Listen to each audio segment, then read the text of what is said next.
Good morning. I'm Kevin Walker, Senior Vice President of Public Policy for the Overland Park Chamber. This interview is being conducted on behalf of the Johnson County Public Policy Council, comprised of the Chambers of Commerce in Johnson County and the Greater Kansas City Chamber. Jointly, we host a site, votejoco.com, a nonpartisan site where voters can learn more about candidates for public office. Many of the candidates we will be interviewing have completed candidate questionnaires that can also be found on our votejoco.com website. This morning we have with us Sara Hart Weir, candidate for United States House of Representatives. Sara, thanks for joining us today. Why don't we start by having you tell us a little bit about yourself and what motivated you to run for Congress? Thank you. Well, good morning, and thank you so much for having me and allowing me the opportunity to just give voters and some of your members a little bit more of a background as to who I am, why I'm running for Congress, and some of the issues and some of the priorities that I care about for our district, this district in which I grew up in. So Kevin, my story starts right here in Kansas's 3rd District. I grew up in Olathe, Kansas, and I'm a very proud product of our Olathe public school system. In fact, I believe I'm the only candidate in this race running for Congress on both sides of the aisle that has been a graduate of our public school system here in the state of Kansas and here in the 3rd District. As many folks know, I eventually went on to become the CEO of the National Down Syndrome Society most recently. That's the position that I held. My inspiration for getting involved in the disability field and the disability space was when I was coming home from college the summer after my freshman year at Westminster College in Fulton, Missouri. I was coming back to Olathe to wait tables at 119th and Black Bob. I was also going to coach soccer camps that summer. I played soccer in the district and actually was a college soccer player myself. And my third job that summer, through a family friend that I grew up with in Olathe, had recommended me to serve as a peer mentor to a young woman with Down syndrome. She and her family were preparing for that important transition to high school at Shawnee Mission West. And I spent the summer working with her, preparing her for life skills, job skills, and that successful transition from junior high to high school, which is mandated in the IDEA, or the Individuals with Disabilities Education Act. So that was really my inspiration for getting involved, obviously work my way up. I'm sure we'll talk about it, but successfully passed major bipartisan tax legislation for people with disabilities, their families, and caregivers. You know, I'm running because I've always had this notion, and my leadership philosophy has always been, if you're not at the table, you're on the menu. And I believe right now, and Kevin, Tracy and I talked about this back in December when we had the chance to sit down, I believe our congressional district is not at the table under our current representation. And that's why I'm running to be the next congresswoman from the district in which I grew up. I'm not afraid to stand up to career politicians. I'm certainly not one myself. I will always lean on partners like the Johnson County Public Policy Council, our local chambers, our local organizations that really have skin in the game to improve and build upon our pro-business infrastructure here in Kansas's 3rd District. I'm sure we'll get into it here in a little bit, but there are unique elements in the Kansas City region that really drive our local economy through our schools, through our small businesses, and of course the corporations that are headquartered here in the 3rd District in the Kansas City region.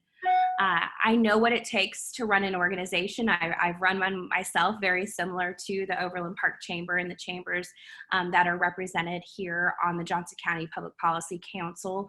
I've run a 25-person staff, a multi-million-dollar organization.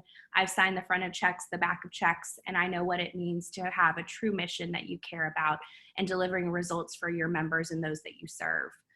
Since day one of my campaign, my commitment has been to lead differently for this district, for our state of Kansas, and I believe I'm the only candidate in this race that can win this seat back and deliver results for every corner of this congressional district. So again, thank you for the opportunity. I look forward to the discussion here today. Well, thank you so much for that introduction. And why don't we just dive right into our questions. I'll start with a broad one. What do you see as the top 3 business policy issues facing the country right now? Absolutely. You know, I think there's a couple of different priorities and issues that are important to our national, our state, and our local economy. I think obviously we're having this discussion post COVID-19, our global pandemic, and then of course the economic crisis that we find ourselves in today. I think we need a leader, a representative from this district that can focus on modernizing and rebuilding our economy for the 21st century. And we cannot do that without our local chambers and our state chambers and our national chambers at the table, helping us drive and inform those solutions for our local, state, and national economy. You know, Kevin, you, Tracy, and I talked about this back in December. You know, I know firsthand what it means to really lead an organization that is mission driven, that has members, that has a various diverse set of stakeholders at the table. We need to also run and lead on a 21st century healthcare solution. I think the situation we find ourselves in today on the economic side, it definitely dovetails into some of the healthcare challenges that our country is facing right now. We need free market solutions. We need to be looking at opportunities to reduce the rising cost of healthcare delivery in this country, and healthcare insurance. As a CEO, I made those decisions for a 25-person staff, people that my employees with and without pre-existing conditions. I was an employer of an organization that represented people with Down syndrome, people born with pre-existing conditions in this country. In fact, 25% of my staff had Down syndrome. And we need to be looking at opportunities to reduce the cost of healthcare insurance in this country. I think they're two completely separate topics, but certainly areas in which I've led on in the past. And then I also think we need to make Congress work. We need to get back to governing. We need to get back to leadership. I've been a strong supporter of term limits. In fact, I was the first candidate to sign the term limit pledge back in November of last year. I believe true leaders let other people lead, and it's time for a new generation of leaders in Washington. We also, with that comes along, we need to have leaders that are willing to pass budgets and go back to zero-based balancing of our budget, and actually stop kicking the can down the road. Continuing resolution after continuing resolution is just unacceptable. It does not allow our local state economies to actually prepare for the future. So I would say those are the top three priorities that we need to focus on in Washington for this district. Great, thanks. Let's talk a little bit about your views on federal tax policy. How do you describe your views in that regard? Great, yes. So in fact, you know, tax policy is an area in which I've actually had the fortune of leading on and helping pass major bipartisan tax legislation. Again, we talked about this a little bit back in December when we had the chance to sit down. One of my proudest accomplishments to date is actually leading on a piece of major legislation, actually the most significant legislation that the disability community has passed since the Americans with Disabilities Act almost 29 years ago, the ABLE Act, which stands for Achieving a Better Life Experience. I'm a fiscal conservative. I strongly believe there's never going to be enough resources and all of the entitlement programs to take care of everyone. So if an American family wants to save for their loved one with a disability, they should be able to do that. And unfortunately, and I'm sure you guys face this every single day, we have a lot of archaic public policy that's just old, it's just outdated, and it hasn't been modernized for the 21st century. And so, and leading the effort to get the ABLE Act passed, that's exactly what we did, is we protected benefits, Medicaid, Social Security for people with disabilities, but allowed those families and those individuals with disabilities to save their own money for the future. There's a $2,000 asset cap on qualifying for those benefits that dates back to 1964. And so what we did is we worked with leaders on both sides of the aisle to amend Section 529 of the tax code. 529s are a current, very successful tax initiative that allows American families to save for college and universities throughout one's life, because we know the rising cost of higher education in this country. Well, we amended that section to create the ABLE Act, or A 529A. And what it did, it allowed families with disabilities to save their own money in private sector accounts, partnering with financial institutions all across the country. We really marketed and sold that legislation through the stories of our families that want to go to college, that actually want to work. They want to be taxpayers. And with the rising cost of caregiving in this country, this was a win-win. We passed it with 85% of the entire Congress. We got 381 out of 435 representatives, including Jim Jordan and Bernie Sanders, on the same bill. I would challenge anybody out there to find anybody who's been able to get Bernie Sanders and Jim Jordan to agree on anything. We got them to support this legislation in the House. In the Senate, we had 78 out of 100 U.S. senators who supported this legislation. It's actually the first time I had the opportunity to work with Congresswoman Lynn Jenkins. Lynn, being a former state treasurer, senior member of the Ways and Means Committee, and obviously just an all-around fantastic leader for Kansas, was a natural ally for helping us pass this legislation. Many folks know she's actually chairing my campaign for me here in the Kansas's 3rd District. We passed that legislation, and then we went on to actually have to pass separate state pieces of legislation, because most of these programs are operated out of the state treasurer's offices. After 2014, when that passed, we've passed 49 state ABLE laws in just about every single state.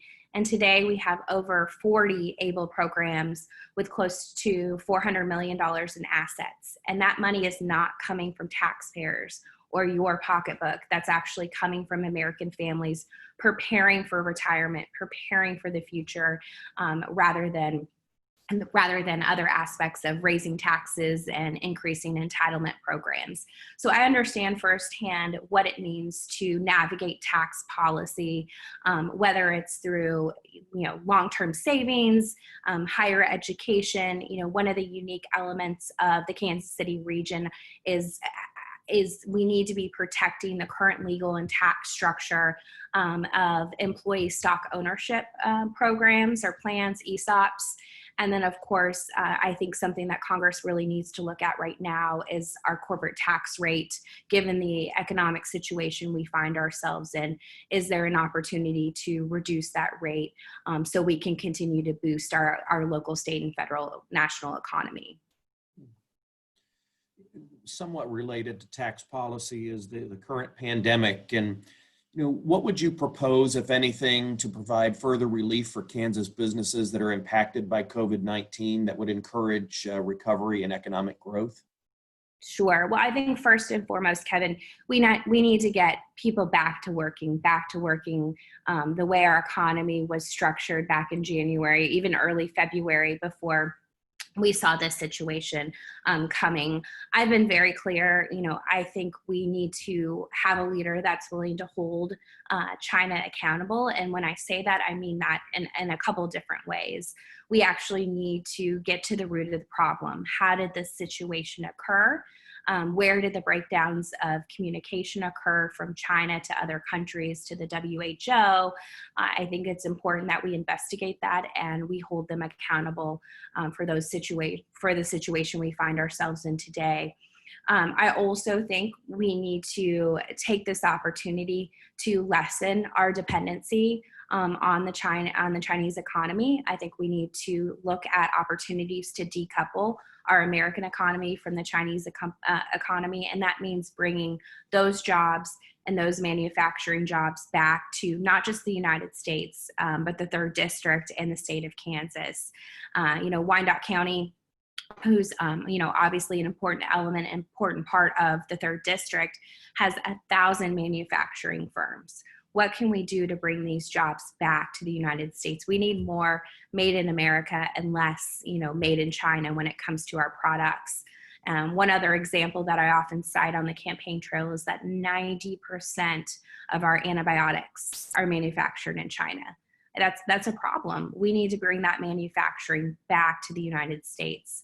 As it relates to kind of the next phase of the coronavirus package, obviously those negotiations are going on as we speak and as we record this Zoom. We need to focus on jobs and getting people back to work, and specifically in the economies or in the industries that are really hurting. Hospitality, obviously travel. We need to be protecting those industries so we can get them back to work. I've been very clear, we have to be supporting our small businesses. I think what we saw here in the 3rd District is that our small businesses are the backbone of our economy, and we need to make sure that we're putting our small businesses in a successful place going forward. Healthcare and protecting our healthcare workers on the front lines. I think here in the 3rd District in the Kansas City region, our healthcare workers really stepped up to the plate. We have a fantastic infrastructure, whether it's Shawnee Mission, the University of Kansas Medical Center, and a lot of our local physicians and local hospitals that we need to be ensuring that they're protected. So if we do have the next wave of the virus come down, later this fall or into the next flu season, that we're more prepared than we were earlier this year. We've got to get kids back in schools. That has to be an important topic, and it's certainly one that kind of is front and center in everything we're talking about right now. And then the other element, I guess the last thing I would say is liability protections for our businesses. What can we do to ensure that we're not opening up our corporations and our small businesses up for liability challenges going forward because of the pandemic? Right. You talked a little bit about China. Can you expand on your views on international trade? Excuse me, your views on international trade and tariffs? Yes. So obviously, the situation where we find ourselves in with China and holding them accountable, that has been something front and center of the current administration's obviously plan with tariffs and trade. Through and through, I'm a free market advocate. I don't necessarily agree with tariffs and obviously some of the elements of the administration kind of bargaining with different countries. Trade is such an important element of our Kansas economy. When you talk about agriculture, you talk about companies like Garmin that was, founded right across the street from my high school at Olathe South. I think there's elements that we can accomplish the goal, but I don't think necessarily tariffs are the way to help us achieve that. Okay. And one last question in the realm of sort of international issues. What are your views on national immigration policy, and do you support employment-based immigration reforms to assist with workforce shortages? Absolutely. Great question, Kevin. Immigration is actually very deeply personal for me for a number of reasons. My grandfather actually immigrated to this country from Italy. I like to say he bucked fascism and actually immigrated to this country from Italy and served as an Italian translator in World War II. It's actually stationed in California. So having my grandparents immigrate to this country and immigrate the right way has always been an important element of my upbringing.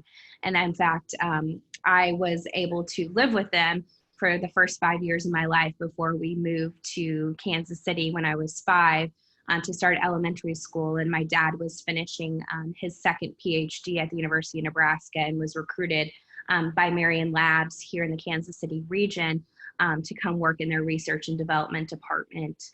My grandparents immigrated here the right way, and after the war, my grandfather actually went back to Omaha, Nebraska, and he didn't want to go down the same path that his dad did, and that was working in the slaughterhouses in Omaha. And so he got his electrician certificate and started his own small business. And so understanding how firsthand his small business was the backbone of my mom's family and being able to provide a great quality of life for them growing up in Omaha has always been an important element of my family and my heritage.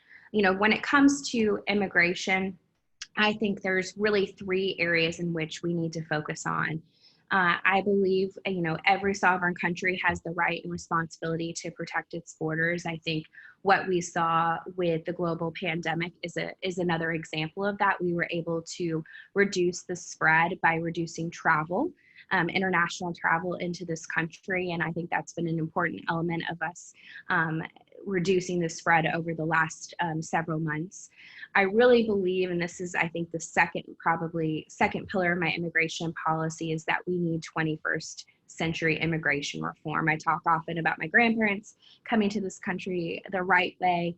We have the tools, we have the technology, and we have the infrastructure to modernize our immigration system, but we don't have the leaders in Washington that are willing to sit across the table from folks that they don't, necessarily agree with 100% of the time, and actually roll up our sleeves and tackle these issues.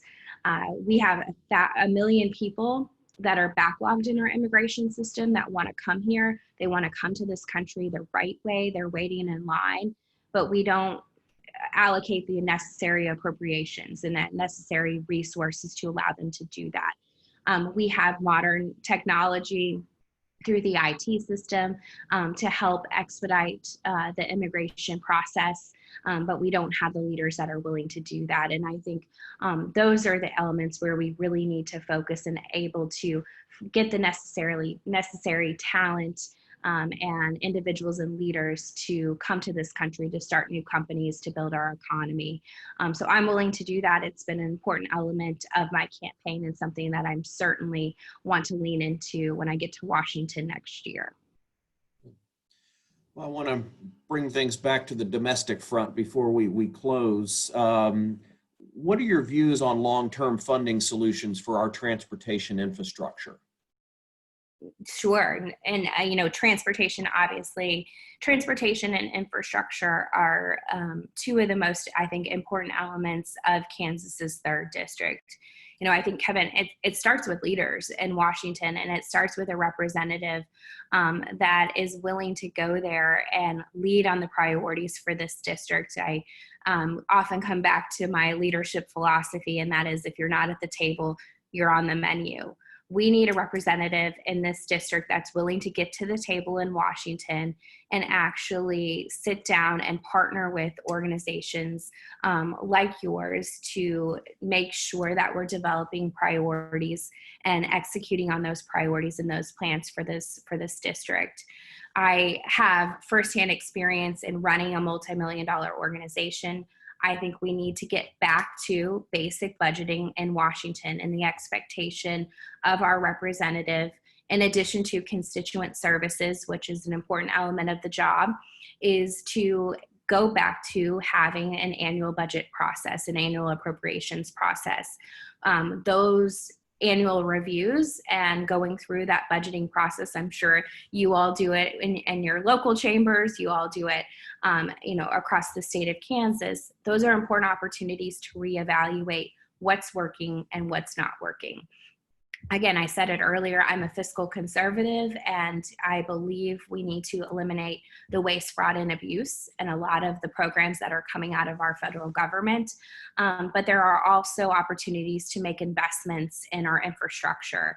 I don't think that necessarily needs to happen by increasing taxes or increasing spending. I think fiscal responsibility is a key element of that, and working and partnering with organizations like yours, we can team up and we can deliver for this district. But I think it comes down to having a representative who can hit the ground running on day one. I think I've proven that I can do that by passing legislation with 85% of the entire Congress supporting it, without special interests, without a member pin, without two hands tied behind my back. And working alongside you, I think I can deliver those priorities when it relates to transportation and infrastructure for this district. Healthcare is a big issue in the state and nationally. And so I'd be remiss if I didn't ask you what your views were on the federal government's role in our healthcare system. Yes. So healthcare is obviously another topic that's, deeply personal to me.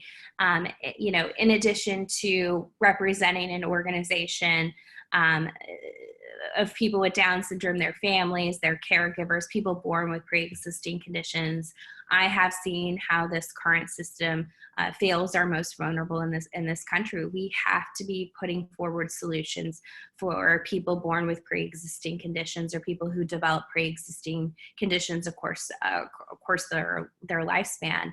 And I'm the only candidate in our race that has this firsthand experience of navigating it. I mentioned earlier in our opening introductions that when I was 19, I started working with a young woman with Down syndrome. Well, fast forward 20 years later, I actually serve as her legal co-guardian. Her dad passed away 10 years ago, and I've stepped in as her mom gets older, and I coordinate her health care, her Medicaid, which is CanCare in the state of Kansas. And I unfortunately see how CanCare and the closest thing we have to socialized medicine in this country fails her at every single turn. In the 3rd district here in Johnson County, just to give you one example, she has Down syndrome and she has autism. So we have some behavioral challenges that we need to work through, and she needs to see a psychiatrist. She can only see one psychiatrist because it's the only psychiatrist who will take the Medicaid contract. So from an access perspective, she is very limited.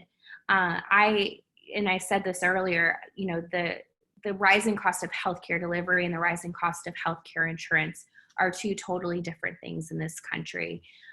When it comes to healthcare delivery, I'm a firm believer in we need greater transparency in what things actually cost, and we need the patient to be at the center of the decision-making process. If we inform the consumer, we inform patients, they're going to have greater flexibility, they're going to have greater access, and they're going to know how much things cost, with the whole focus on prevention. One of the other unique elements of the Kansas City region is obviously medical innovation and our hospital and our healthcare infrastructure in this country. We have the highest concentration of clinical research organizations. The research that's happening in the Kansas City region is absolutely phenomenal. We talked about it before we got started. The fact that we have at the University of Kansas Medical Center and Cancer Center an NCI designated cancer center is tremendously incredible for our Kansas City region, and it's such an economic driver. Our ability to commercialize research and spin that off into companies and new treatments and new cures here in the 3rd district and across the state line is absolutely important for our economy, but it's also driving innovation and new treatments and cures for patients that need them. The other side of the healthcare equation is the rising cost of healthcare insurance in this country. As a CEO of a 25-person staff of a multi-million-dollar organization, one that was, extremely lean and mean on budgeting and ensuring our resources went to delivering our mission each and every single day. I was in the driver's seat making those decisions for our employees and for our staff. And each year, as we would reassess our healthcare plan, because it was a benefit that we wanted to provide to our employees, I often said our people were our programs. And if I didn't have a healthy workforce, they wouldn't be able to wake up each and every single day and deliver results for the people that we served. But unfortunately, as we made those decisions, the insurance companies, 8%, 12%, 22% increases year after year. That's just absolutely unacceptable. And I think we need to lead on a Republican plan, as it relates to healthcare in this country. I would say this in addition to rebuilding our economy are the top 2 priorities for this district and our country. And I look forward to rolling up my sleeves and leading on solutions just like I was able to do with the ABLE Act. Well, Sarah, thanks for your responses to those policy questions. My last question for you is, what do you believe most distinguishes you from your opponents in the race? I think there's certainly a number of different elements that distinguish me from my opponents in this race. I think, you know, this is my district. This is the district in which I grew up. I'm a proud product, as I said earlier, of our Kansas schools and our public schools here in the 3rd district. I don't think anyone else you can speak to how proud I am of growing up here in the district, of growing up in this region. My family is obviously not, in addition to being super supportive of my efforts here running for Congress, but they're also proud products of this district. My father runs the Medical Innovation Institute at the University of Kansas Cancer Center and at the Med Center and School of Pharmacy here in the Kansas City region. My mom is a successful real estate agent, has been putting roofs over people's heads for the last 33 years. And I have 2 incredible younger brothers. My middle brother has the coolest job out of all of us, if you could say. He's the athletic trainer for the Green Bay Packers. We are Chiefs fans through and through, but when they play the Packers, that kind of splits the family a little bit. And then my youngest brother is also in healthcare. He's a radiation oncologist at the University of West Virginia. So growing up here, you know, going through our public school system has really enabled the opportunities, coupled with my conservative values growing up in Olathe. We're not a political family. We're a family that wants to bring passion and wants to bring change and wants to deliver results for this district. I think the other element of what I bring to this is that I'm the political outsider. I've actually run an organization. I don't come at this race with years of working in different Republican administrations throughout the state of Kansas. I think I bring a new, fresh perspective with somebody who's actually not just run an organization, but delivered results for the most vulnerable in this country. Well, thank you for that. And I want to give you a couple of minutes if there's any final thoughts you want to leave with us, and then we'll wrap it up for the day. No, thank you. And thank you again for this opportunity. You know, Kevin, it's a little bit of what I said earlier as we kind of wrap up, and I'm happy to answer any additional questions as we move forward with the race and move forward with the general election. But it comes down to, you know, my leadership philosophy has always been, if you're not at the table, you're on the menu. And this is the reason I'm running. Our district is not at the table in Washington under Sharice Davids. She's voting with her party 97% of the time. We have not seen a single piece of legislation get finished over the course of her first term. And I believe she's more concerned about getting reelected than serving our community. And this is the real reason I'm running to change this. I'm a proven CEO who's run a multi-million-dollar organization, a political outsider who is not afraid to fight. I have a long list of accomplishments leading on major conservative healthcare and tax legislation. I've been able to deliver that without a member pin and 2 hands tied behind my back. Think of what I could do for this district with having a few of those things. And as I said earlier, you know, I'm actually somebody who grew up in this district, and I'm a proud product of Kansas's 3rd district, but also our public schools here in the district and across the state. So for folks that are looking for a candidate that can actually defeat Sharice Davids this November, then I'm your candidate, and I will work hard to earn your support, earn your vote on August 4th, work alongside you to fight for the priorities of the chambers here in the Kansas's 3rd district, here across the state, and of course nationally. And I just appreciate the opportunity to have this dialogue and spread the word, and of course would want nothing more to be your advocate in Washington. Well, Sarah, we appreciate your time this morning, and let me just remind everybody that advance voting is now going on both in person and by mail. And of course, primary election day is Tuesday, August 4th, and the polls will be open from 7 a.m. to 7 p.m.